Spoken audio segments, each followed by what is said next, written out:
it was a very dark time for me. The year after I did that record, I went completely broke the year after making that record. There was an aggressive campaign on the part of Geffen Records to discredit me or embarrass me or try to cause me harm, which was effective in that I lost a lot of business in the intervening year or so.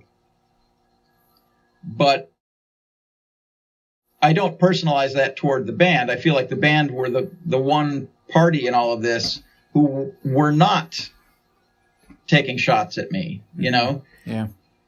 They were very circumspect when they were talking about the process of making the record in interviews and stuff. Like they didn't want to ruffle any feathers. And so they didn't personalize their complaints very much. I'm gratified by the fact that they didn't scapegoat me to the extent, you know, that their record label and their management did. It was a surreal experience to have this big corporation have invested a lot of money and their sort of publicity capital in a record by the biggest band in the world, and have those very selfsame people shit talking me to music journalists and other people in the music business and actively trying to cause me harm. That was a very surreal experience for them to be shitting on this record that was obviously very important to them. From a business standpoint, it was going to be a huge record. And I just didn't get why they were shitting on the record. And then as a secondary effect, shitting on me. I just didn't get it. And it was an unpleasant period for me. The year after making that record, I saw a big drop off in my normal clientele. Like the smaller bands that I was working with, the independent bands, a lot of them were suspicious of me now because I'd worked on this big hit record, and that made them suspicious of me and my motives. Like, there was a kind of a normal career trajectory where somebody would start out in the underground and they would start to get noticed, and then they would become sort of a mainstream player and then unavailable to anybody who wasn't a big name. Yeah. Something similar to that had happened with Butch Vig, like who was a hero in the underground and the punk scene. Then his name was associated with Nirvana, and suddenly none of the bands that were his bread and butter in the years prior, none of them could get him to answer a phone call.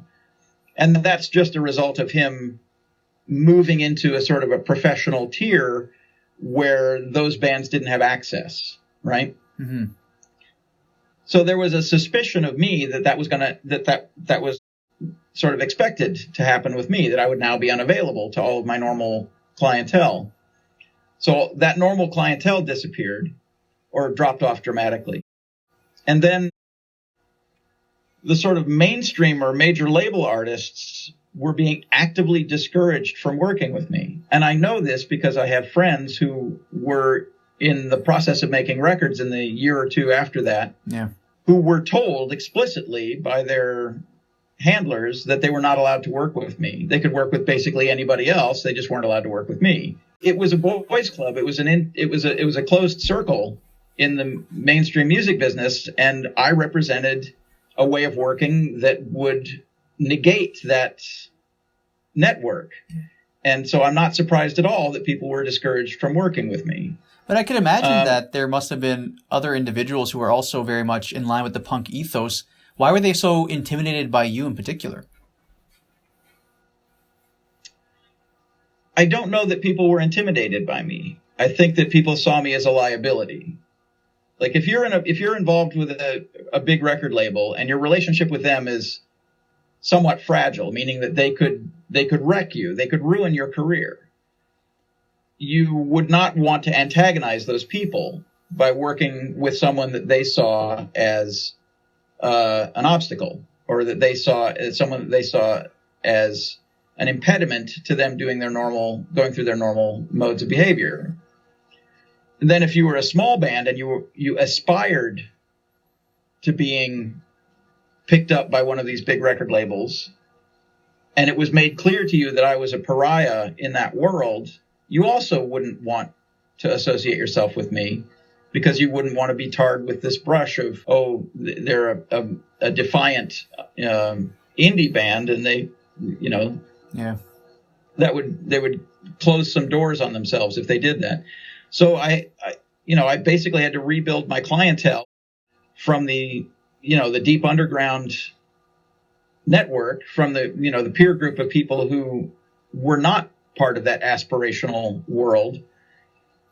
And I had, existing clients, people that I had worked with for years that stuck with me, but I had to rebuild my new clientele from the ground up, basically. Jeez. I'll never forget the moment. There was a moment, maybe